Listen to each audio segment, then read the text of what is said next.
presented by Sandhya Entertainment. तोरा चोली लेके छौरी हमर रंग लगे बहुते। अभी आप सुन रहे हैं जय मां काली रिकॉर्डिंग स्टूडियो फुलपरास चौक से। है के होली खेला एलियो छौरी हम तोरा टोला के। है के होली खेला एलियो छौरी हम तोरा टोला के। तोरा चोली में के छौरी हम रंग लगे बहुते। तोरा ढोली में के छौरी हम रंग लगे बहुते। है के होली खेला एलियो छौरी हम तोरा टोला के। तोरा चोली में के छौरी हम रंग लगे बहुते। तोरा ढोली में के छौरी हम रंग लगे बहुते। तोरा चोली तोरा चोली तोरा चोली में के छौरी हम रंग लगे बहुते। तोरा ढोली में के छौरी हम रंग लगे बहुते।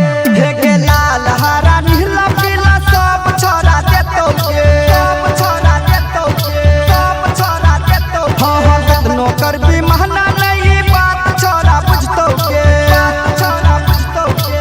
बात छोरा बुझतौ। हे के लाल हरा नीला पीला सब छोरा देतौ के। कतनो करबी महना नहीं बात छोरा बुझतौ के। बात मान ले हमर छौरी सुन हमहू धरबौ के। हे के बात मान ले हमर छौरी सुन हमहू धरबौ के। तोरा चोली में के छौरी हम रंग लगे बहुते। तोरा ढोली में के छौरी हम रंग लगे बहुते। तोरा चोली तोरा चोली तोरा चोली में के छौरी हम रंग लगे बहुते।